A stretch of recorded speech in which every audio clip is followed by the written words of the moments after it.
नमस्कार, मी विजय Salvi. ABP माझाच्या 0 over या विशेष कार्यक्रमात आपलं स्वागत. मनसे अध्यक्ष राज ठाकरे महाराष्ट्राच्या राजकारणातलं एक डॅशिंग नाव, फरडे वक्ते, भेदक व्यक्तिमत्व, आपल्या राजकीय सभांना सर्वाधिक गर्दी खेचून घेणारे नेते असं त्यांचं वर्णन करता येतं. विधानसभा निवडणुकीनंतर झालेल्या मनसे कार्यकर्ते आणि पदाधिकाऱ्यांच्या पहिल्याच मेळाव्यात राज ठाकरेंनी आज प्रामुख्यानं भाजप आणि अजित पवारांच्या राष्ट्रवादी काँग्रेसला टीकेचं लक्ष्य केलं.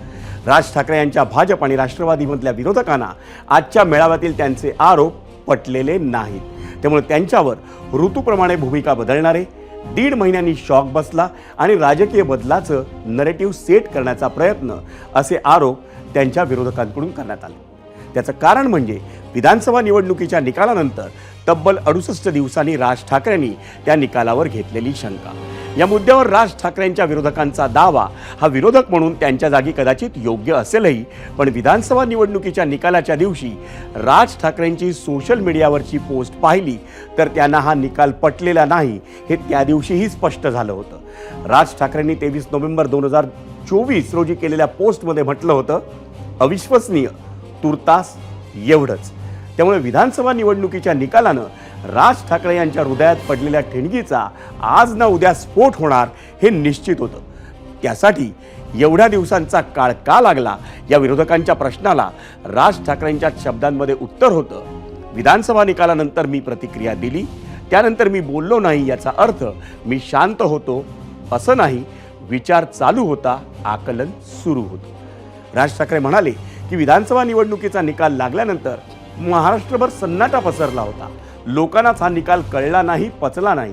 त्यावेळी त्यांच्याकडे संघ परिवाराशी संबंधित एक व्यक्ती आली होती. तेही म्हणे की इतना सन्नाटा क्यों है भाई, कोई तो जीता होगा. कोणीतरी जिंकलं ना, मग जल्लोष का नाही. विधानसभा निवडणुकीतल्या अविश्वसनीय निकालांचा उल्लेख करताना राज ठाकरेंनी काँग्रेस नेते बाळासाहेब थोरातांच्या पराभवाचं, अजित पवारांच्या राष्ट्रवादी काँग्रेसला मिळालेल्या 42 जागांचं आणि मनसेच्या राजू पाटलांना त्यांच्याच गावात 1400 लोकसंख्येच्या त्या गावात एकही मत पडलं नाही त्याचंही उदाहरण दिलं.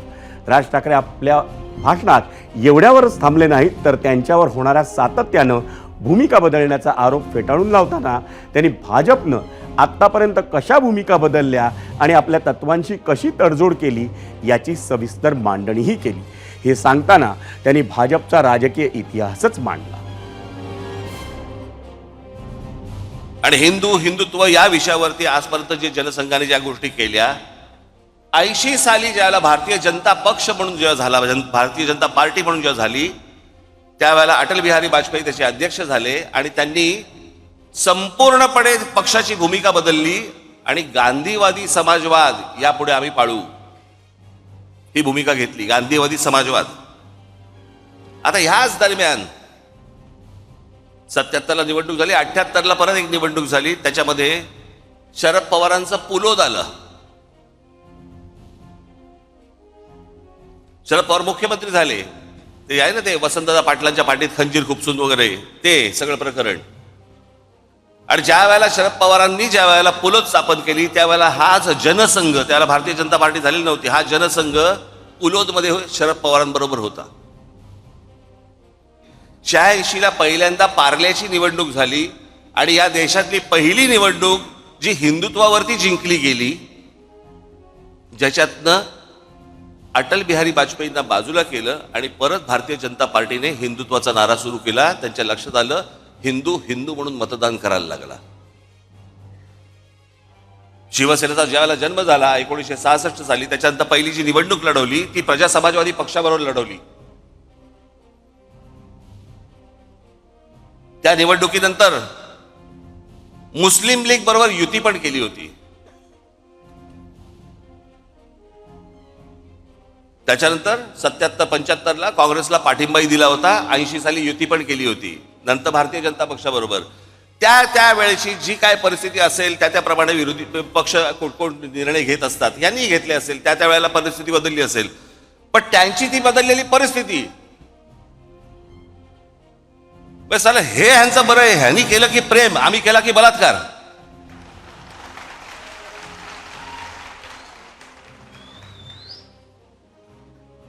88ला परत शरद पवार मुख्यमंत्री झाले. मग 95ला परत भारतीय जनता पक्ष शिवसेना युती झाली, युतीतलं सरकार आलं. 99ला परत तीच काँग्रेस सोडून शरद पवार बाहेर पडले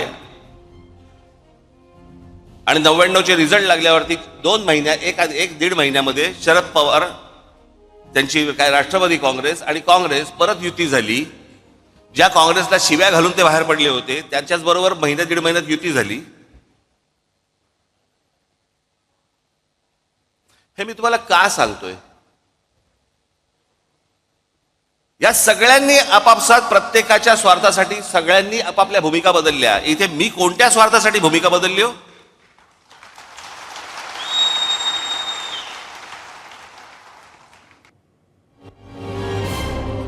मंडळी, तुम्हीच ऐकलत राज ठाकरेंनी भूमिकांच्या मुद्द्यावर काय सांगितलं.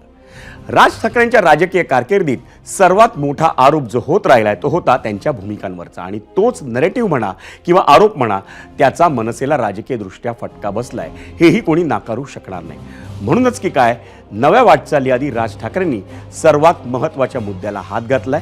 पण असं असलं तरी 48 मिनिटांच्या आजच्या भाषणात राज ठाकरेंनी निवडणुकांसंदर्भात कोणतीही ठोस घोषणा केलेली नाही. आणि राज ठाकरेंच्या याच आगामी वाटचालींवर होता आपला आजचा पहिला प्रश्न, किंबहुना आजचा प्रश्न, आणि तोच पाहण्यासाठी जाऊयात आपण पोल सेंटरला. आजचा प्रश्न: आगामी महापालिका निवडणुकीत राज ठाकरेंना कोणत्या भूमिकेनं जास्त यश मिळेल असं वाटतं? स्वबळावर लढणं, महायुतीसोबत लढणं की मवियासोबत लढणं, असे 3 पर्याय आम्ही आपल्याला दिले होते.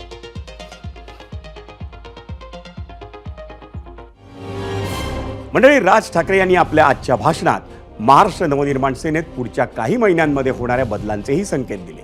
इतकंच नाही तर त्यांनी पदाधिकाऱ्यांना अनेक सूचनाही केल्या.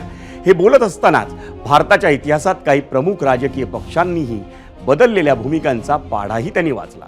आणि इतकंच नाही तर भाजपवर सर्वाधिक हल्ला चढवला, आणि त्यावरच भाजपचे मुंबई अध्यक्ष आशिष शेलारांनी पलटवार केलाय. आपण तोही पाहू. तडजोड आणि तडजोडीचं राजकारण, बदल आणि राजकीय बदलाच्या भूमिका याबद्दलचं नरेटिव्ह सेट करताना राज ठाकरेजी आपण जे सांगू पाहताय त्याचं उत्तर सरळ एकच आहे. भारतीय जनता पक्षाने तडजोडीचं राजकारण कधीच केलं नाही.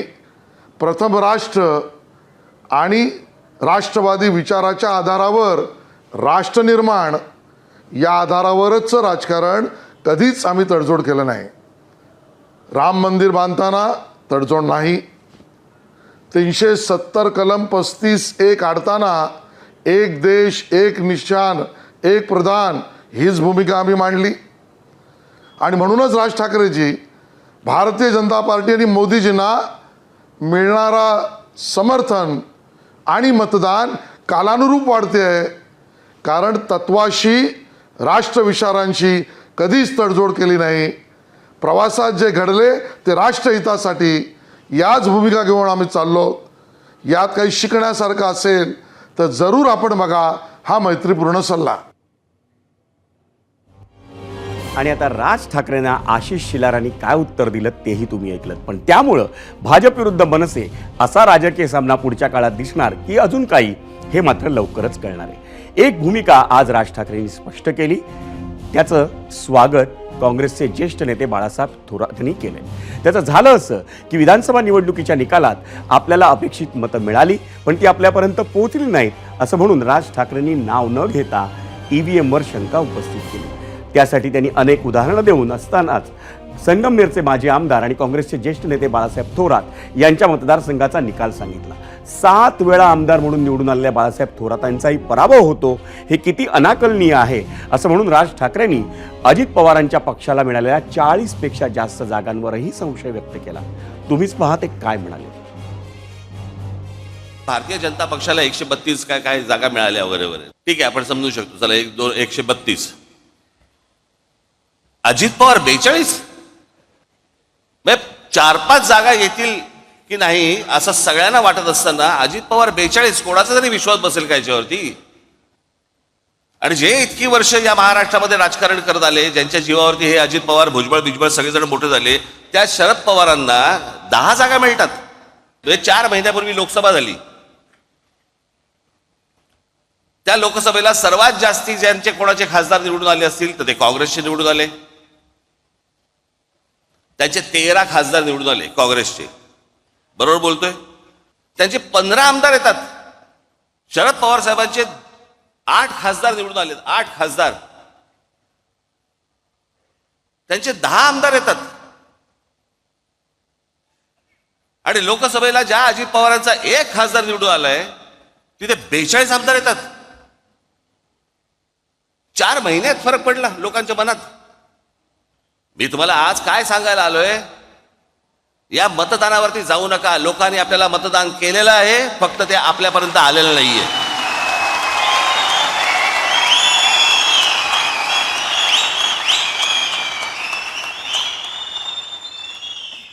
तुम्ही असं कुठेही मनामध्ये धरू नका की लोकांनी आपल्याला मतदान केलं नाही. लोकांनी मतदान केलं, पण ते केलेलं मतदान कुठेतरी गायब झालं.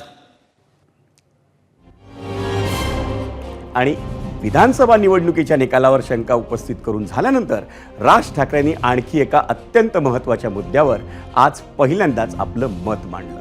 छत्रपती शिवाजी महाराजांची शपथ घेऊन सांगतो असं म्हणून राज ठाकरेंनी त्यांना आलेली ईडीची नोटीस आणि त्याचा राजकारणाशी जोडण्यात आलेला संबंध दोन्ही किती दुर्दैवी असं सांगितलं. कोणत्याही नोटिशीला घाबरून मी भाजपला पाठिंबा दिला नाही असंही राज ठाकरेंनी स्पष्ट केलं.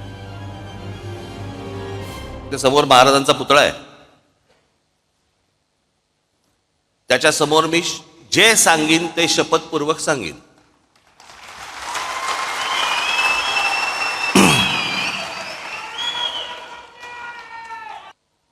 ज्या दिवशी मला ती ईडीची नोटीस आली, मला प्रश्न पडला कसली ईडीची नोटीस, काय आहे काय.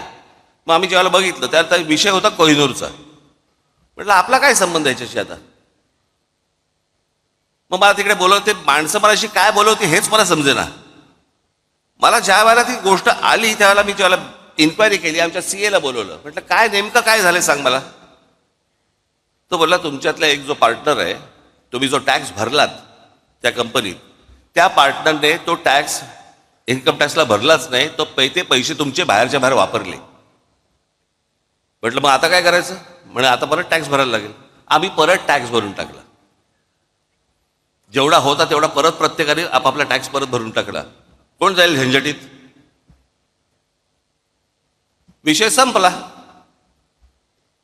आता एवढ्याशा गोष्टीसाठी राज ठाकरे ईडीला घाबरला आणि मोदींची स्तुती करायला लागला. मला काय देणं घेणं त्या गोष्टींशी. माझ्या डोक्यावरती तलवारी घेऊन नाही मी फिरत. मंडळी, राज ठाकरेंच्या आजच्या भाषणाचं आणखी एक वैशिष्ट्य म्हणजे राज ठाकरेंनी संपूर्ण भाषणात एकनाथ शिंदेंच्या शिवसेनेवर किंवा उद्धव ठाकरेंवर कोणतंही भाष्य केलं नाही. पण दुसरीकडे मुख्यमंत्री देवेंद्र फडणवीसांवर मात्र त्यांनी चांगलाच हल्ला चढवला. भाजपनं स्थापनेपासून कशा भूमिका बदलल्या हे सांगत असतानाच राज ठाकरेंनी भाजपनं आपल्या पक्षात कोणत्या पद्धतीनं इनकमिंग केलं हेही त्यांनी सांगितलं आणि त्यावरूनच त्यांनी फडणवीसांवर देखील टीका केली. देवेंद्र फडणवीसांनी किती लोकांवरती आरोप केले आतापर्यंत. भ्रष्टाचाराचे किती लोकांना बरोबर आरोप केले. कित्येक लोकांवरती जे तुम्हाला आता त्यांच्याबरोबर मंत्रिमंडळात दिसतील. कित्येक लोक तर आता देवदर्शनाला जातात, पूजा करतात, देव पायात ठेवतात की फडणवीस किंवा किरीट सोमय्या कोणीतरी आमच्यावरती आरोप करा. चला आरोप केल्यावर आतमध्ये जाता येतं.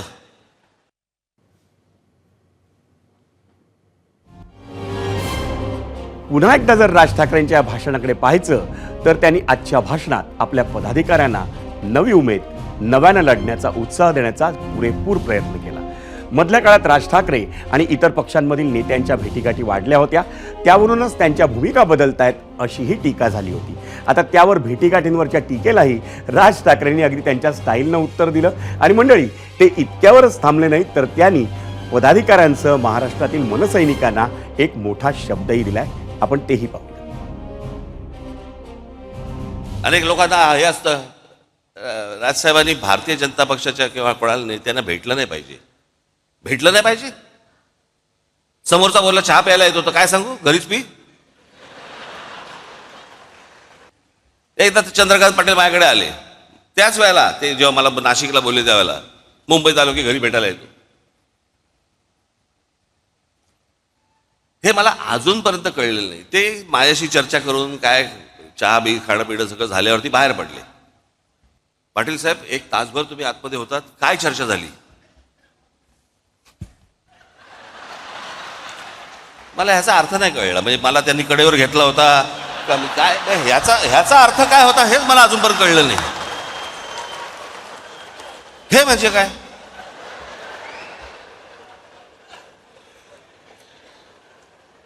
बरं, मी काय पाहिलं नव्हतं. ते गेल्यानंतर पत्रकार आले आणि मला म्हणाले की त्यांनी असं केलं बाहेर गेल्यानंतर. म्हणजे काय झालं? मी म्हटलं असं केलं म्हणजे काय झालं? आम्ही दोघे एकमेकांना तेच विचारतोय, म्हणजे काय झालं? काय इकडे मी अक्रोड ठेवलं होतं, त्याच्यामध्ये दाबून दिलं आणि मी अक्रोड फोडून दिलं वगैरे, काय म्हणजे झालं काय?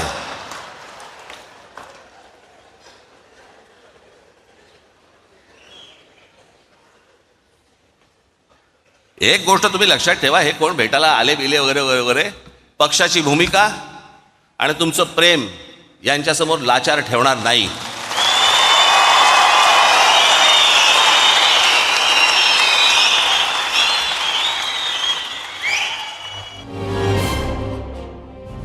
आणि मनसे अध्यक्ष राज ठाकरेंनी केलेल्या या आरोपांवर मुख्यमंत्री देवेंद्र फडणवीसांनी मात्र प्रतिक्रिया दिलेली नाही. मी त्यांचं भाषण ऐकलं नाही, मला त्यावर काही बोलायचं देखील नाही, आम्ही जनतेला उत्तर देऊ असं म्हणून त्यांनी सगळा विषय संपवून टाकला. त्यांनी काय बोलले मी ते बघितलेलं नाही, मी त्याच्यावर रिॲक्शनही देत नाही, ते मला त्याच्यावर काही बोलायचे नाही. बघा, आम्ही जनतेला उत्तर देऊ, जनतेच्या हिताचं जे केलं पाहिजे ते आम्ही करतो. सध्या मुख्यमंत्री देवेंद्र फडणवीस हे दिल्ली विधानसभा निवडणुकीच्या प्रचाराला गेलेत आणि तिथंच त्यांनी आपली भूमिका स्पष्ट केली. तर तिकडे मवियातल्या नेत्यांनी मात्र राज ठाकरेंच्या भूमिकेचं स्वागत केलं. ईव्हीएमच्या बाबतीत आणि एकंदर जे निवडणूक झाली संशयास्पद आहे, या बाबतीत त्यांनी त्यांची वस्तुस्थिती मांडलेली आहे, ती अत्यंत बरोबर आहे. या मताचा मात्र मी ठामपणे आहे. त्यांनी आज जी काही भूमिका मांडली की निवडणूक आयोगाच्या आणि ईव्हीएम मशीनच्या बद्दलची, पण त्यांनी आज जी भूमिका मांडली ती काँग्रेसचीच भूमिका आहे आणि त्याचं समर्थन करतो. उशिरा का होईना सत्य तर बोलले. आम्ही म्हणतो तेव्हा तुम्ही आम्हाला सारखे राजकीय करत राहता. बाळासाहेब थोरात, नाना पटोले आणि अरविंद सावंत या तिघांनी दिलेल्या प्रतिक्रिया आपण पाहिल्यात. दस्तूर खुद्द राज ठाकरेंनाही वाटलं नसेल की महाविकास आघाडीचे नेते त्यांचं कौतुक करतील, धन्यवाद म्हणतील, पण तसं झालंय. काँग्रेसने तर थेट राज ठाकरेंच्या भूमिकेलाच समर्थन देऊन टाकलंय, कारण राज ठाकरेंच्या निशाण्यावर होता तो भारतीय जनता पक्ष. त्यामुळे पक्षाकडून राज ठाकरेंच्या भूमिकेवर प्रतिक्रिया आली आहे. पण सविस्तर विश्लेषणासाठी आपण जाऊयात गेस्ट सेंटरला आणि जिथं आपल्यासोबत आहे आपला प्रतिनिधी अभिषेक मुठाळ. आपण अभिषेक मुठाळ आणि प्रवीण दरेकर दोघांचंही स्वागत करूया आणि थेट अभिषेककडे चार्ज देऊया. ओव्हर टू यू अभिषेक. मनसे अध्यक्ष राज ठाकरे यांच्याकडनं विधानसभा निवडणुकी संदर्भात शंका अनुशंका व्यक्त करण्यात आलेल्या आहेत. एकूणच जे निवडणूक निकाल लागलेत ते आश्चर्य व्यक्त करणारे आहेत, अशा प्रकारचं वक्तव्य देखील राज ठाकरे यांच्याकडनं आपल्याला होताना पाहायला मिळतात. या संदर्भात बोलण्यासाठी आपल्यासोबत आहेत भाजप विधान परिषद गटनेते आणि आमदार प्रवीण दरेकर. आपण त्यांच्याशी बातचीत करूया. कशा प्रकारे बघता आहे राज ठाकरे यांच्या विधानाकडे? एकीकाळ म्हणजे तुम्हाला त्यांनी महायुतीमध्ये पाठिंबा दिलेला होता लोकसभेमध्ये, आणि त्यानंतर आता विधानसभेचे निवडणुकीचे निकाल लागल्यानंतर ते त्या निकालावरच प्रश्नचिन्ह उपस्थित करताना दिसतं. मला वाटतंय अशा प्रकारचं प्रश्नचिन्ह काँग्रेसने उपस्थित केलं होतं, उभाठाणी केलं होतं आणि पवार साहेबांच्या राष्ट्रवादी काँग्रेसनंही केलं होतं. या संदर्भात जाहीर वक्तव्य सुद्धा त्यांनी केली होती. त्यानंतर निवडणूक आयोगाला पत्र दिलं होतं. निवडणूक आयोगाने तपशीलवार उत्तरही त्याचं त्या ठिकाणी दिलं होतं आणि निवडणूक आयोगानं सांगितलं होतं की त्या ठिकाणी या तुमच्या मनाच्या सगळ्या शंका आहेत त्या दूर करू आणि त्यामुळं कुठल्याही शंका असतील तर त्या यंत्रणांशी बोलून आपण त्याची खातरजमा करू शकतो. त्यात ते एक बोलताना किस्सा पण बोलता आहेत की मला एक RSSचे नेते जे आहेत ते भेटायला आलेले होते आणि निकालानंतर ते मला म्हणत होते की इतना सन्नाटा क्यों है भाई. अशा प्रकारचे प्रश्न देखील ते उपस्थित करताना दिसत आहेत. याकडे कशा प्रकारे बघताय? कुठेतरी सेलिब्रेशनच नाही झालं अशा प्रकारचं ते विधान करताना. आता मुळात RSSचे कोण नेते गेले होते का हा पहिला प्रश्न. गेले असले तर ते कोण होते तर ते नेमके काय बोलले हे त्या दोघांनाच माहीत. त्याच्यामुळे मी आता जी गोष्ट मी पाहिली नाही ऐकली नाही त्याच्यावर काय भाष्य करू. मला असं वाटत नाही RSSचा नेता प्रत्येक वेळा जबाबदारीनं ते बोलत असतात असं काय बोलतील असं वाटत नाही. लोकसभा निवडणुकीमधला जो निकाल होता त्यानंतर 4 महिन्यातच लोकांचं मोठ्या प्रमाणात मतपरिवर्तन कसं काय होऊ शकतं असाही प्रश्न उपस्थित करताना राज ठाकरे दिसतात. नाही, मला वाटतं जेव्हा एक 5 राज्यांच्या निवडणुकीमध्ये सपशेल मार भारतीय जनता पार्टीने खाल्ला होता आणि त्यानंतर झालेल्या निवडणुकीमध्ये लोकांनी स्वीप मोदी साहेबांना दिला, भारतीय जनता पार्टीला दिला. जनतेची मतं ही जनता ठरवत असते आणि त्याच्यामुळे 2 महिन्यात 4 महिन्यात का मतपरिवर्तन 2 दिवसातही होत असतं. एकनाथ शिंदेवर आपल्याला या पूर्ण भाषणामध्ये कुठेही आपल्याला टीका होताना दिसत नाही आहे. कुठंतरी महापालिकेच्या दृष्टिकोनातनं पुढाकार घेतला जातोय. नाही, मला वाटतं आमच्यासारख्याला तर आनंदच होईल. आमचा सहयोगी पक्ष जो आहे महायुतीत त्या संदर्भात टीका न करणं हे स्वागतार्ह आहे. परंतु मला वाटतं केवळ टीका टिप्पण्यांवर राजकारण करायचे दिवस गेले. आता राजकारण हा फुल टाईम त्या ठिकाणी जॉब झालेला आहे, काम झालेलं आहे. त्यामुळे रचनात्मक काम, संघटन, विषय, आंदोलनं, वेगवेगळ्या प्रकारचे उपक्रम, लोकांना त्या ठिकाणी जोडणं, मला वाटतं या गोष्टी फार महत्त्वाच्या आहेत. धन्यवाद बातचीत केल्याबद्दल. कॅमेरामॅन धर्मेंद्र पांडेसह अभिषेक मुठाळ, ABP माझा, मुंबई. अभिषेक आणि प्रवीण दरेकर या दोघांचे आभार. मंडळी, 0 ओव्हरमध्ये आता वेळ झाली आहे आजच्या प्रश्नावर ABP माझाच्या प्रेक्षकांनी सोशल मीडियावर दिलेल्या प्रतिक्रिया पाहण्याची. आजचा आपला प्रश्न अर्थातच राज ठाकरेंविषयी होता. ABP माझाच्या प्रेक्षकांनी नेहमीप्रमाणे त्यावर अनेक प्रतिक्रिया पाठवल्या आहेत. त्यातील काही निवडक प्रतिक्रिया आपण पाहूयात आणि त्यासाठी जाऊयात मीडिया सेंटरला. पण आधी पाहूयात आपला आजचा प्रश्न काय होता. आपला आजचा प्रश्न होता, आगामी महापालिका निवडणुकीत राज ठाकरेंना कोणत्या भूमिकेनं जास्त यश मिळेल असं वाटतं? स्वबळावर लढणं, महायुतीसोबत लढणं की मवियासोबत लढणं, हे 3 पर्याय आम्ही आपल्याला दिलेले होते. पण या 3 पर्यायावर आपण दिलेला कौल आपण पाहायचा आहे. पण त्याआधी पाहूयात आपण काय प्रतिक्रिया दिल्या आहेत. एक्सवर गोपाळ दंडगवाळे म्हणतायत, नुकत्याच पार पडलेल्या लोकसभा आणि विधानसभा निवडणुकीत मनसेची कामगिरी पाहता मनपा निवडणुकीत विद्यमान नगरसेवकही निवडून येतील की नाही हे ठामपणे सांगता येत नाही. त्यामुळे मनसेला सध्या यश वगैरे मिळेल असे म्हणणे अतिशयोक्ती ठरेल. यूट्यूबवर रमाकांत म्हणतायत, राज ठाकरे हे प्रसिद्धीसाठी आणि टिकून राहण्यासाठी फावल्या वेळात राजकारण करत असतात. त्याचा काहीच उपयोग होणार नाही. ना इधर का ना उधर का अशी त्यांची अवस्था आहे.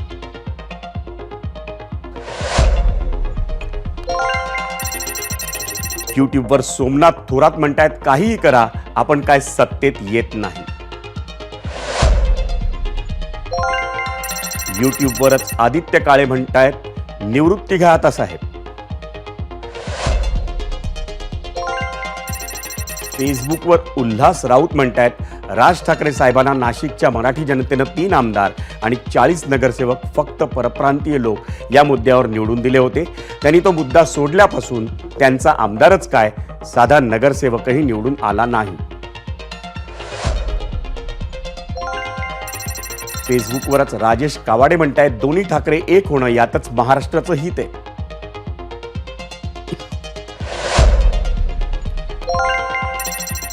इंस्टाग्रामवर श्रीकांत लोंढे म्हणतायत, महायुतीसोबत लढावं.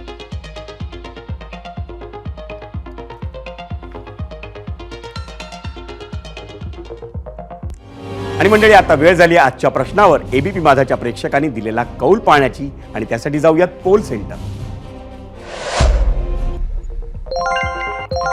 आपला आजचा प्रश्न होता, आगामी महापालिका निवडणुकीत राज ठाकरेंना कोणत्या भूमिकेने जास्त यश मिळेल असं वाटतं? एकूण मतं 30,000 आली. 60% म्हणतायत स्वबळावर लढणं, 17% म्हणतायत महायुतीसोबत लढणं आणि 23% म्हणतायत मविया सोबत लढणं.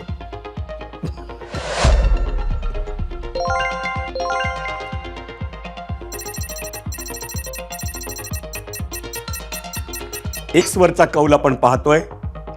39% म्हणतायत स्वबळावर लढणं, 29% म्हणतायत महायुतीसोबत लढणं आणि 32% म्हणतायत मविया सोबत लढणं.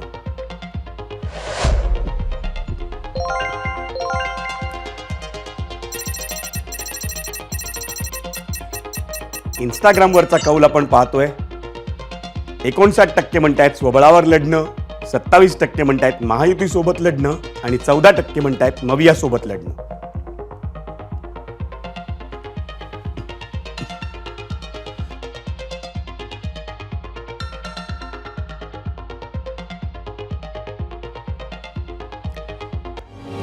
मंडळी, राज ठाकरे यांचं राजकारण हे सुरुवातीपासूनच काहीसं वेगळ्या धाटणीचं राहिलेलं आहे. त्यांनी आतापर्यंत कुठल्याच पक्षाशी अधिकृत युती केलेली नाही, पण तसं असलं तरी अनेकदा त्यांची भूमिका ही बदलती असते अशी टीका त्यांच्यावर नेहमीच होते. आजच्या भाषणानंतर आलेल्या प्रतिक्रियाही त्याला अपवाद नाहीत. मुळात विधानसभा निवडणुकीच्या निकालावर सविस्तर प्रतिक्रिया देण्यासाठी राज ठाकरे यांना 68 दिवस का लागले असा प्रश्न त्यांचे विरोधक विचारतायत. दुसरी महत्वाची बाब म्हणजे जर निकालांबाबत राज यांच्या मनात शंका आहे, मग ते कोर्टात का जात नाहीत किंवा निवडणूक आयोगाला जाब का विचारत नाहीत असेही प्रश्न त्यांचे विरोधक विचारतायत. राज ठाकरेंची भाषणं प्रचंड पाहिली जातात, यात वाद नाही. त्यांच्या कार्यकर्त्यांची आणि चाहत्यांची ही संख्या खूप मोठी आहे, पण त्याचं रूपांतर मतांमध्ये का होत नाही असा प्रश्न राजकीय निरीक्षक विचारतात. 2024 सालच्या विधानसभा निवडणुकीतही ते पुन्हा दिसून आलं. 2012 ते 2017 या काळात नाशिक महापालिकेवर मनसेची सत्ता होती. त्यानंतर मात्र कुठलीही मोठी निवडणूक ही मनसेला जिंकता आलेली नाही. याचं एक महत्त्वाचं कारण म्हणजे मोठे नेते सातत्यानं पक्ष सोडून गेले, त्यामुळे पक्ष संघटना कधीच मजबूत झाली नाही. सभेत कार्यकर्ते दिसले म्हणजे पक्ष संघटना उभी राहिली असं होत नाही. त्यानिमित्तानं किंबहुना कार्यकर्त्यांना नियमित कार्यक्रम हा द्यावाच लागतो. तसंच जनसंपर्क ठेवून त्याचं रूपांतर मतात होईल याची काळजीही घ्यावी लागते. आगामी महापालिका निवडणुकांना अजूनही बराच अवधी आहे, पण त्यानिमित्तानं राज ठाकरे आपल्या कार्यकर्त्यांना आणि पदाधिकाऱ्यांना एक आचारसंहिता देणार आहेत. तसंच पक्ष संघटनेत काही बदल करणार असल्याची माहिती त्यांनीच आजच्या मेळाव्यात दिली आहे. त्यामुळे राज ठाकरे यांच्या निर्णयाकडे अवघ्या महाराष्ट्राचं लक्ष लागून राहिलंय. आगामी महापालिका निवडणुकीत राज ठाकरे जनतेसमोर कुठला मुद्दा घेऊन जातात त्यावरही मनसेचं भवितव्य अवलंबून असणार आहे. एबीपी माझा, उघडा डोळे बघा नीट.